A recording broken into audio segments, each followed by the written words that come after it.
What's up, guys? It's TyranitarTube, and how do I even start this? The trailer for Scarlet and Violet has come out, and it is the juiciest juicy fruit ever. We're gonna break it down. We're gonna find out everything in it. I've seen hundreds of opinions from you guys in chat, so I have lots to tell. For the first time, the Legendaries, I really like Zacian and Zamazenta. I remember how hyped I was at that moment they showed that. This made me more hyped than that. Before I go on to shank that like button. Let's go through this trailer. So first part of the trailer shows us getting ready in the beginning of the game. We're used to this. But then it shows all these cool angles as we're walking around. It reminds me of Black and White, where they just threw all these angles in your face because they could. This 3D is a whole other 3D from Sword and Shield. The bird's eye angle is actually kind of reminiscent of old Pokemon. I'm sorry, this is the most futuristic thing ever. Shouldn't Japan have the most futuristic Pokemon centers? How you got this freaking Pokemon center beside this two-house village? Where do you live? What kind of corporation has installed these in the region? Okay, then it cuts to the school. So we got the Scarlet on the left and the Violet on the right. Scarlet has an orange here. Oh, and it's even got the orange slices. Oh, shut up. Violet has grapes. Fantastic, Junichi. Oh yeah, I forgot. So this is also something Ku said. He kept referring to Violet as grape. This is why. These are obviously the schools. They have the same structure behind them. Either these schools are next door to each other, or there's only one school in either game, which means there's quite a bit of version differences if that's the case. Oh, look at that beautiful region. This is the thing. This game's not gonna have any loading screens. Unless you fly to another city, the entire game is seamless. It's open world. So, about version differences. This game, depending on which game you buy, you get a different professor. They introduced us to Professor Sada and Professor Turo. Apparently, these professors don't exist in the other version. They're version exclusive. And you can see this girl's ingenious. Look at these things on the wall. Look, she did a freaking line graph and she got on the other side. So how is that even possible? She's in here obviously uncovering something. Now, I'm sad to say that this man apparently is just as smart. Look at his freaking 5 o'clock shadow. So that is drawn on. So Professor Sada and Turo, right? Well, they come from the Portuguese words passada, which means the past, futuro, which means the future. This man is the professor of Violet and she's the professor of Scarlet. Now you'll notice something. Look at what they're wearing. This girl is wearing clothes like in a tradition. She's old school. And then you look at him, I don't even know if this man is a cyborg or not. I feel like, yeah, metal sounds. This man they don't own shirts in the future anymore. Everyone just wears metal. How you gonna pee if you have to? So there's a theme in this game.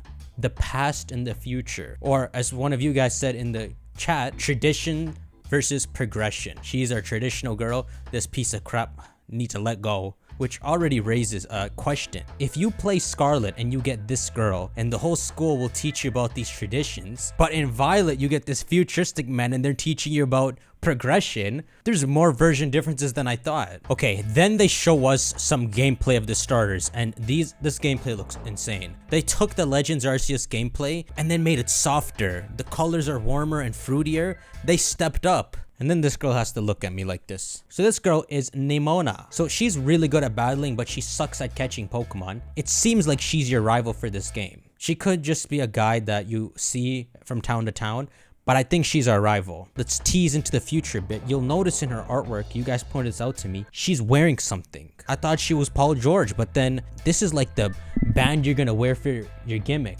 It could also be like a Pokewatch, something that shows you your town map and everything.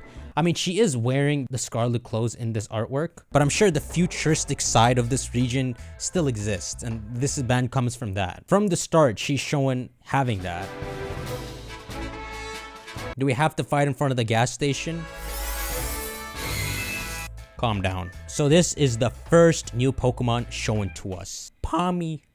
You will never guess this, but this Pawmi is the Pikachu of this generation. It's the Plusle Minun Pachirisu. The 9th one is Pawmi. It has the exact same organs and everything as Pikachu. Electric sacs in its cheek. You would never have expected the next Pikachu clone to look like this. The freaking technology guy. Every game has the chubby technology man who loves to, he's even chubby here too, who loves to tell you how amazing the power of science is. If you connect with friends, you can head out on adventures together, up to 4 of you at a time. There's multiplayer in this game. This makes no sense. A deeper experience with multiplayer gameplay. There is multiplayer up to 4 players. It's like the wild area where you could go online and see your friends, except a lot of the game is like that. You're going to be able to trade and battle and explore the region together. They don't tell you how much of the region, they say various locations. But if the game is open world, it sounds like most of the locations. Could a friend who's beaten the game play with me who's still in the beginning? Do their levels cap to a certain amount? This is the first step to insanity. You can discover new Pokemon and explore unfamiliar areas with your friends and family. This is what people always wanted in Pokemon. Pokemon is all about exploring the region. For 25 years, you could only play it in your own game. Let's Go kind of had it if you had a second Joy-Con, but for the first time, this exploration of yours, you can actually do with a friend. And speaking of friends, the next part of the trailer shows you meeting up with these 3 goons. And right here, it's so sad they set off on their journeys alone. Here they are, exploring different parts of the region on their own. Let me take this open world up to a next level. They say on their website, you can experience a new style adventure with the world you're free to explore at your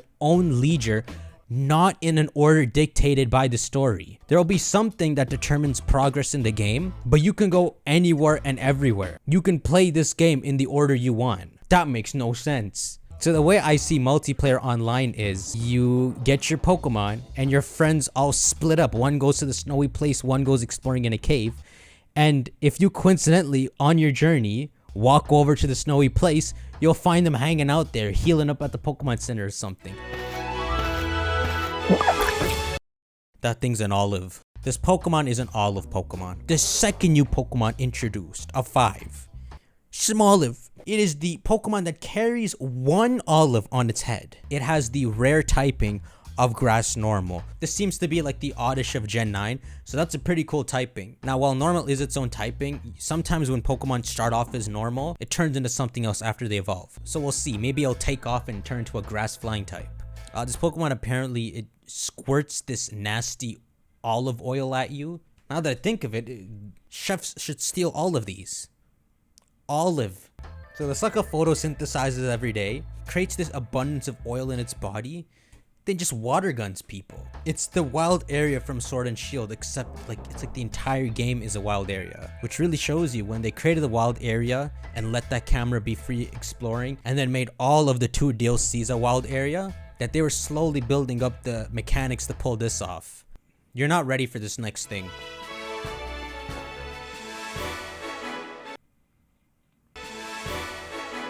What do you do? What do you do when you walk up to a shrub in the wild and he comes out like the old sage?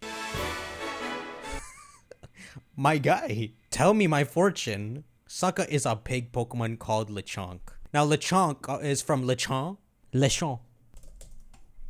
What? Sucker. Lechon. Lechon.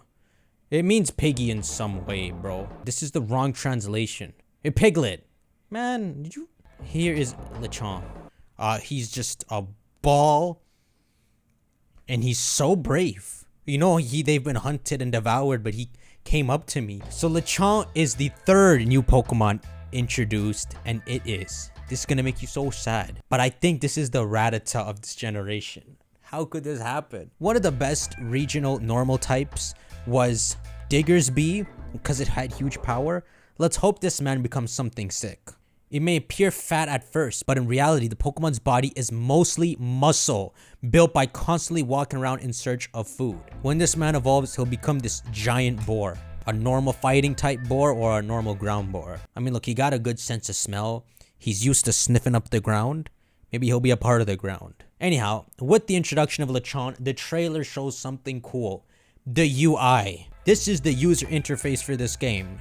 Leveled up from Sword and Shield and Legends. It's so simple, but it shows you everything you need to know. We got Lechon, we have our main options, Battle Pokemon Bag and Run, and then on the left, completely transparent is our Pokemon, as well as the Pokemon we have in the back. There's a new button here called Check Status, which probably lets you see more details about Lechonk.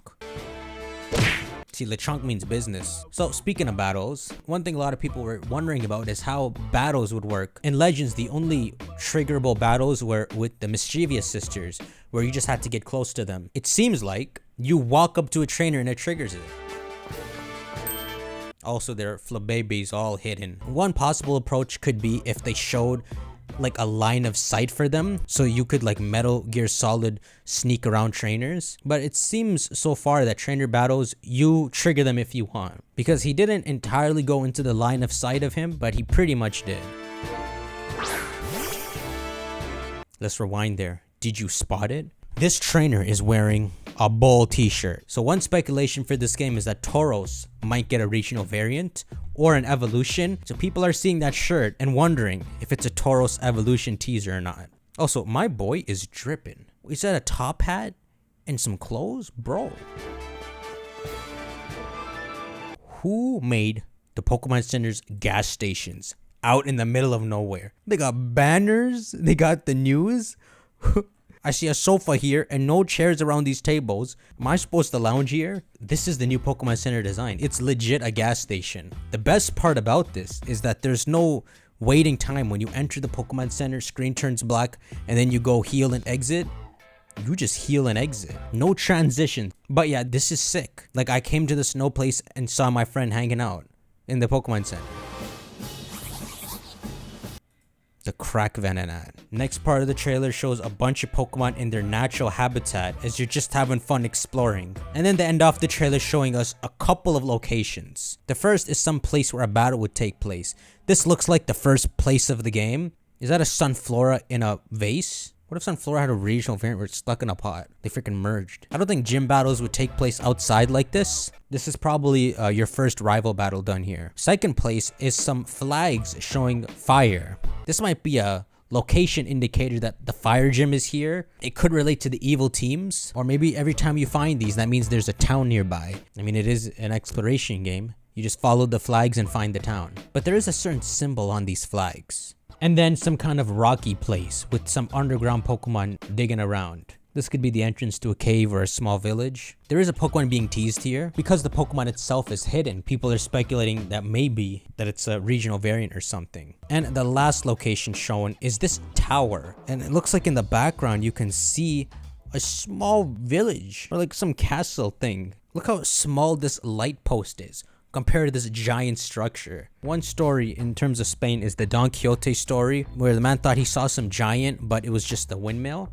This ain't a windmill, but that's what this reminds me of. If I was walking and I saw the silhouette of this thing, I'd be a little scared. But whatever this is, it's in the same location as that digging Pokemon. I mean, that's a good trailer. I think Game Freak showed just enough.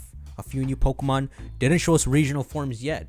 We don't even know if they're confirmed in this game. Sure, Ku's having fun teasing that they might be here, but so far they're leaving us wanting more. But before that, they give us some more.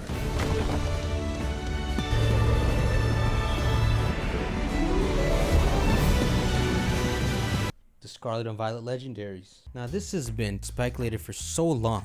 The idea, the hint for the Scarlet and Violet Legendaries is that they're so similar yet so different. They're the same, they have the same function, but are so different. And this is the answer. The way I see these two Pokemon is that they are the exact same Pokemon.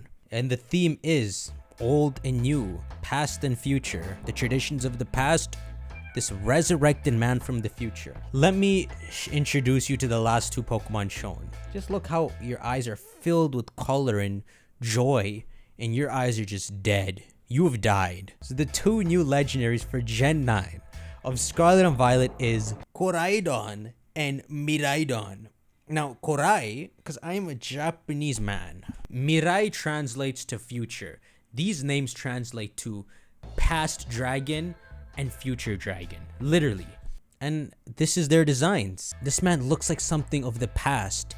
The feathers, he's massive. And then we have this man who, if you look close enough, it's like it's the exact same Pokemon. Just, it's all messed up. These big beefy legs are shrunk and now it has a jet. Its tail, it must have been destroyed, so it's been recreated. Its hands, you had these signature webbed hands that let you swim. Now you're digitalized. Your face. Let's go back to the trailer. When it shows a close-up of the two, they look like the same Pokemon. You before the incident, you after the incident. He don't even have eyes anymore. Those are digital eyes. You can see the little electric looking things here. The speculated typings for Koraidon is dragon fighting, which would make sense. This man is the big beefy Pokemon that ancient traditions came from. Dragon fighting. And this man, the futuristic cyborg version, is electric fighting. This isn't confirmed that they're the same Pokemon. It's just what I can't not see. The names themselves must be nicknames. Names like Dialga and Palkia you see in Legends, that they call themselves that as well. If this thing popped up in the game, how could they call it Future Dragon? These are some of the sickest Pokemon designs I've ever seen. Now, a lot of people in chat were saying there's too much going on. You're not wrong, but I like it. Now, this is something you guys pointed out and I was making fun of you. That they have a wheel on their chest, that they're motorcycles. And so I joked that, okay, the sucker's gonna lean over and start driving away. But he is. I think he is. I think these are both... I don't get how, but I think they're motorcycles. Look, he has a motorcycle bike seat. If you're riding on his back, look, these are handlebars. Both of them got them. I don't understand this. For some reason, they're rideable. Literally. This was the cool riddle. The riddle was something about the legendary Pokemon and being rideable. Well, even if you can't ride these dudes, they're motorcycles. Where did this come from? Like, the last thing I think of when I think of this traditional beefy man is the invention of the wheel. Sucker, you were born with the wheel invented? This creature is tens of thousands of years old. He has a wheel for a chest. Which do you guys like better, the past man or the future man? Both designs are insane, but I think I like the past one better. Look, the past guy had these signature long horns. They've been destroyed. So my theory when I see these two guys is that a long time ago, this Pokemon existed in this Iberian region and many traditions were made based off it. You can see the way he looks and the way the Scarlet Professor is dressed. Obviously, she's very close to those traditions or those tales that came from him. I think that, I've said this theory a few times, but that this is a Pokemon that existed in the past and will exist in the future, but is missing in the current period. On the site, it says that these two Pokemon are said to have powers that far surpass those of other Pokemon, but details about them are shrouded in mystery. Well, I'll tell you what details they won't tell us. It's that they're the same Pokemon. When they say far surpass those of other Pokemon, I think they mean in the sense that it has a special power. It's in the Dialga, Palkia, Rayquaza tier because it has something that will be the gimmick of this game. Whatever the gimmick of the game is, comes from their powers. But I think that the evil team, because the Pokemon's missing in the current era, are gonna create a rift to pull him from the past or pull the yet to exist version from the future. Or maybe to add to that, maybe people know where this Pokemon went. Maybe there's this legend that it fought this big battle and died saving the region. And so because the evil team won it and because it's already gone, they can either get it from the past or somehow seeing a vision of the future where they find Koraidon and resurrect them all cyborg-like, pull them from there. It's weird. Whenever you talk about the future, it's weird. So much said, huh? The last thing to talk about is, what is the third legendary? If we have past dragon and future dragon, obviously the third legendary would be the one right now. If not that, then it would be the Eternatus treatment where the trio man is some next thing. Like, I guess Eternatus is kind of the trio with Zacian and Zamazenta. But if you notice, because the trailer showed this weird camera pan from the clouds through a valley up this small volcanic rock, that maybe the present version of the dragon does live somewhere on this distant volcano. Maybe it's regressed into this baby form and can't do much, but that would be the third legendary. That's it, my dudes. Massive version differences, gas station, Pokemon centers, everywhere is the wild area, and legendaries that look so different. Oh my goodness, bro. They look like motorcycles and there are gas stations. I ain't about to pull up and load up some gas. You can't do this. If the motorcycle thing has you screwed up a bit, just remember it's Pokemon and they intentionally threw something like that in there. Obviously, it'll feel out of place if he has a wheel, but Game Freak does something weird like that on purpose. Shank that like button, and who do you like better? Past man or future man? And let me know your theory for the third legendary. I'll see you on the next video. Take care. They didn't